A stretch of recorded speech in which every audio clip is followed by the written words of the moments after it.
Merci beaucoup Pape dañuy quitter les prisons pour ñëw ci Assemblée nationale. Le président de l'Assemblée nationale Ousmane Sonko a convoqué les membres du bureau de l'institution parlementaire à une réunion décisive ce mercredi 5 août à 16h. Cher. Ramata comme ni nga ko waxee Les Échos moom moo ñu ko xamal que le président de l'Assemblée nationale en l'occurrence Ousmane Sonko dafa convoqué benn session extraordinaire parce que il faut rappeler que l'Assemblée nationale actuellement dañu nekk en vacances donc mënuñu def session ordinaire session extraordinaire la convoqué tey une réunion d'urgence on sait pas nag motif bi les contenus xamuñu lan moo war a réunion bi parce que dans Les Échos leeralul motif bi lan moo tax ñu convoqué réunion daf nekk convoqué nañ réunion d'urgence aujourd'hui à l'Assemblée nationale à 16h mais waxul les tenants et les aboutissants de cette réunion peut-être à la fin de la soirée dinañ gën a xam le pourquoi de cette réunion mais en tout cas daa retenir que Ousmane Sonko le président de l'Assemblée nationale a convoqué réunion d'urgence aujourd'hui à l'Assemblée nationale. Doyen. Ouais, bon, d'abord, moi, je plaide pour une réforme même de l'Assemblée nationale. Parce qu'une session unique, d'octobre au mois de juin, leneen loo def dañ koy inscrire dans la catégorie des sessions extraordinaires. Je pense que pour moi, loolu war nañu ko réformer mu changer. Parce que Assemblée nationale lépp li nga xam ne mooy kuréel boo xam ne à tout moment à tout instant dafa war di liggéey. C'est vrai que lépp fépp foo jëm am na vacances. Justice am na vacances. Gouvernement am na vacances. leneen am na vacances nit tamit vacances dafa bokk ci li nga xam mooy noppaliku pour véritablement mën a ñëwaat ànd ak doole loolu yëpp on peut comprendre.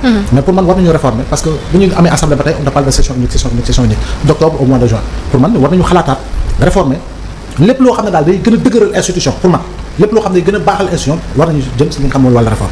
Je pense que le président convoque une session extraordinaire. Il y a rien d'extraordinaire.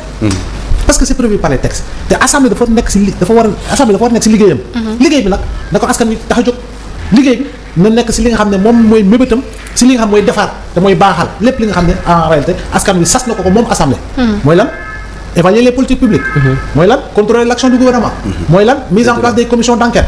mooy lan mooy ni ñu koy waxatee. voter des lois te consort def naa loolu bu ci nekkee en plus des propositions de loi yi nga xam ne war nañu ko jàngat. te mu lépp loo xam ne war na baaxal pour man je pense que lépp solo mooy loolu maanaam jox nañ la ne la yow yaa ñu toogal fii yaa ñuy voter yaa ñuy xoolal defal sa liggéey.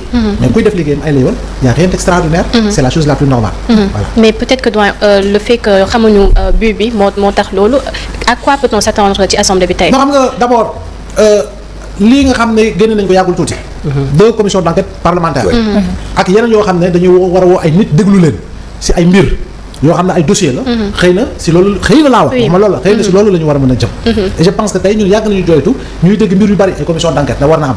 kon boog commission d'enquête encore une fois xëy na man bëgg naa ñu def commission d'enquête mais man maa ko bëgg. est-ce que Assemblée nationale moom foofu la teg gëtëm loolu tam dañ koy fàttali. léegi nag ñoom xëy na daañu dégg jooytu askan wi ci lii war nañu fa def ay commission d'enquête ñu dem saytu et je pense que tant que pour man assemblée mi ngi def liggéey bi ko askan wi sas. yaa ngi dégg respecter li nga xam ne loi bi ko tënk moom muy loi organique nga xam ne moom mooy découler du règlement intérieur jàpp naa ni man pour man jàppaat problème. li si am solo rek mooy jéem pour defar. tant que ñu ngi jéem pour defar jàpp naa ni il faut saluer les actes que les gens poseront et je pense que c'est l'une des assemblées où l'on a vu le plus de propositions de loi. yaa ngi dégg. question au gouvernement aussi defe naa assemblée bi battre na tous les records surtout avec les députés Guy Marius Sagna. Je pense que c'est lépp mi ngi koy laaj lépp mi ngi koy poser question gouvernement bi et je pense que pour man attitude boobu bu ñu ne non c'est de trop non il faut quand même que ñun ñu dem ba en réalité jàpp inscrire ni ce sont des actes yoo xam ne dafa bokk su ñun liggéey nit bu nekkee ci liggéeyam daal. tant que mi ngi ci liggéeyam yow ba ko mu def liggéeyam léegi nag après yaa ngi apprécier ndax baax na wala baaxul. selon résultat bu mu génne. jàpp naa ne loolu bu ñu ci nekkee kenn du sonn Ramata. mais nañ ko normaliser. non mais tout est normal wax naa la tënku ci li nga xam ne moo leen tënku ñoom. muy loi organique. loi organique maanaam li ñu duppee règlement intérieur.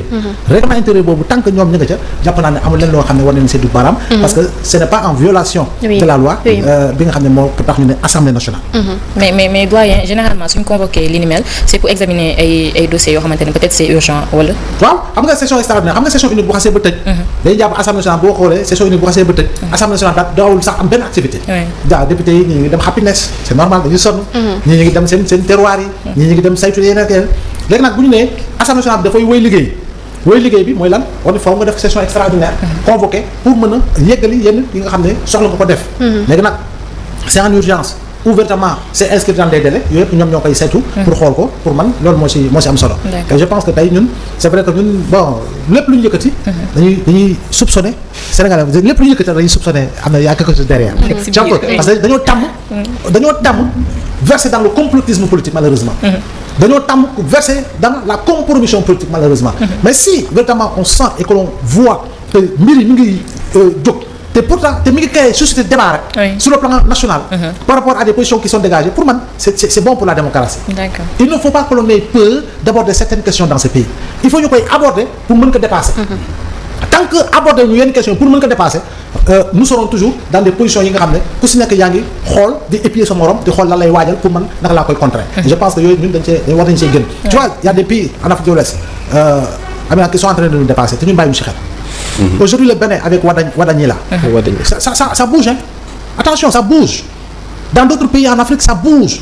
Côte d'Ivoire tey xoolal budget Côte d'Ivoire ñaata la. comparé ko ak budget bu Sénégal ñun ñu ngi si ñaata 6 000 et quelques. Côte d'Ivoire ñu ngi ay 16 000 milliards. C'est le poumon dans la zone UEMOA. Le Nigeria c'est le poumon dans la zone CEDEAO. saa boo déggaan Côte d'Ivoire Sénégal moo topp si ginnaaw. saa yi bu ñu newoon UEMOA Sénégal Côte d'Ivoire Sénégal moo topp si ginnaaw. mais les choses évoluent les choses changent. Regarde dans à peu près 14 pays en Afrique. et plus particulièrement en Afrique de l'Ouest. Sénégal moo si gën a cher la essence benn dëkk moo ko raw mooy République centrafricaine. si cheraayu essence ñun essence 920 francs la ñu Niger bi nga xam ne amul stabilité comme ñun. Niger mi ngi si 400 et quelques par Ndiaye. oui Mali bi nga xam ne fi lañ koy jëndee Mali bi nga xam ne fi lañ koy jëndee sax foofu la. voilà mi ngi si 400 et quelques Niger bi nga xam ne si instabilité lañ nekk sécuritaire. politique sociale ñu ngi si 400 et quelques ñun République centrafricaine moo ñu raw te si République centrafricaine mi ngi si instabilité politique sociale sécuritaire depuis autant d'années. yaa ngi fa guerre anti Balaka yeeg ak dama noonu ah. l'ancien président il est devenu un rebelle nekk si àll bi foofu dama fàtte tur ñun on doit nous poser des questions pourquoi léegi ñun Sénégal lu mu am ci stabilité économique politique sociale tey jii ñu dem ba njëgu essence ñun ci 14 pays 15 pays ñoo ci gën a cher la te 14 pays 80% dëkk yooyu yëpp Afrique de l'Ouest lañu nekk te Afrique de l'Ouest ñun ñoo ci gën a stable. politiquement et socialement ñoo ci gën a stable. Côte d'Ivoire sax am na fi l'attaque de Grand Bassam n'est-ce pas. oui si. ñun Sénégal alhamdulilah yàlla ñoo la woy di musal. mais donc il faut quand même que yooyu tam ñu siy bàyyi xel pour xool naka la ñuy liggéey ba loolu yëpp c'est-à-dire que ñun tamit. ñu war a mën a jëm essence sol plein. te sa poste du gaañu. Sénégal xoolal nu mu chéré Amina. tout est cher. Dakar fait partie des villes les plus chères laa wax waxuma la en Afrique de dans le monde. te pourtant suñu revenu permettre ñu ko. yow damal dugg si magasin yi da ngay jënd ñetti mbir 4 mbir teg ko si panier nga ñëw ñu la 37 000. Europe. Guinée moo fay seen yaboy. mais fii luxe la fi. luxe la fi. lekk pomme sax. yow fii fruit yow xoolal rek malade la ñuy addil ba sa fruit lu tax ñuy xalaat say kon dañoo jàpp ni say boo feebaree nga war a def. ça fait rire mais c'est la réalité. buntu hôpitaux yi jaaykatu fruit yi fa lañ gën a ëpp.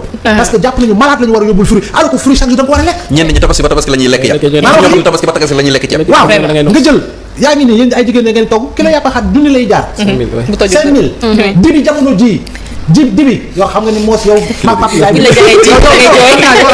yow maag Pape Ndiaye bu ñu la invité dama naa teew dibi la dégg fa ne ko maag xoolal baak yow tey jii nii bu ñu ko xam wan saloon ragajo ko pour yóbbu ko dibi mu ne duñ topp parce que amuñu jogu kilo dibi 10 000 lay jaar Pape te matul dara kilo dibi 10 000 lay jaar imagine dans ce pays là kilo dibi di jaar 10 000 demal Mali wala Niger nga jënd fa yàpp da ngay doyal est-ce que loolu ñun war ñu pousser à la réflexion. tout à fait si. tey jii yow naka nga mën a am chambre benn pousse. oui ak douche ay 80 000 francs. non oui abusé c'est abusé. nga dem Bamako. nga am villa à 100 et quelques mille. en plus dañ ci teg ay conditions. waaw ñu lié étranger la ñu lié. voilà donc il faut loolu est-ce que duñ ko bàyyi xel.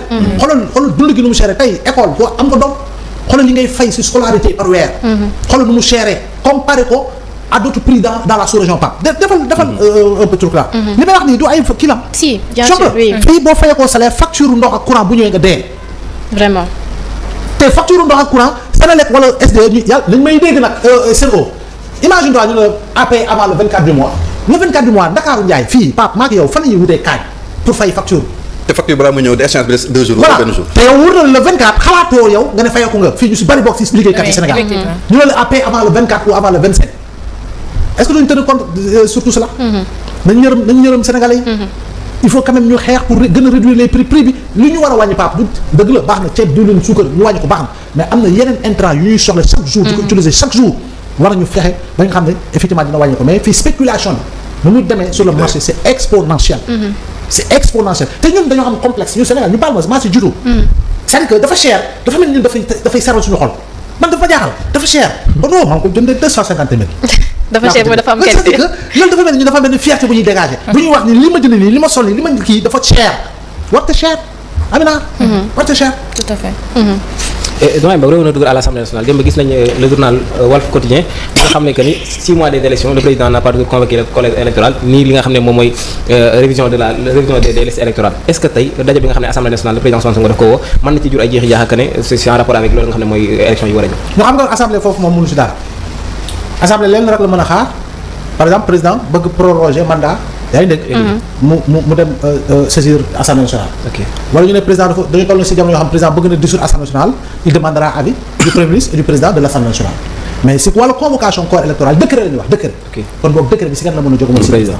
moom si moom rek la mën a jóge kon boog décret boobu lañ ñu ko waxatee ñu nekk si politique bi société civile ak askan di xaar ñu xaar kañ lay daanu. pour ñu mën a jëm si élection yi à date échue on espère bien wa ilaa gars yi waxtaan ñëpp waxtaan pour xool lan mooy la meilleure solution en tenant compte des problèmes économiques su dee dañ siy tënk des problèmes financiers bu dee dañ siy tënk ak yeneen mais loolu acteurs yi ñoom ñoo ko moom seen bopp askan bi moom leen la am ñu askan bi moom dafa ne respecté leen loi respecté leen texte yi ba suuf élection ñu dem voté ubbi leen révision boo xam ne sans s'inscrire dans le temps ku amagul dem inscrire que bëgg changer dem inscrire stock mort bi aussi ñu xool ñu koy raxasee si fichier bi parce que si diggante bi am na ñoo xam ne faatu nañu yaa ngi dégg am na ñoo xam ne ay hommes de tenue la ñu woon ils sont devenus civils et cetera et cetera am na ñoo xam ne dañ leen tëjoon prison perte ñu seen ay droits et cetera et cetera yaa ngi dégg yooyu yëpp war nañ ko bàyyi xel pour véritablement mën a peaufiner gis nga Pape war nañoo toll comme foo xam ne Sénégal boo amee 18 ans rek fichier bi détecté la ñu defal la carte d'identité defal la carte d'électeur nga jot dès 18 ans ñu généraliser ko boo amee 18 ans rek automatiquement dañ la war a defal carte d'identité ak carte d'électeur jox la ko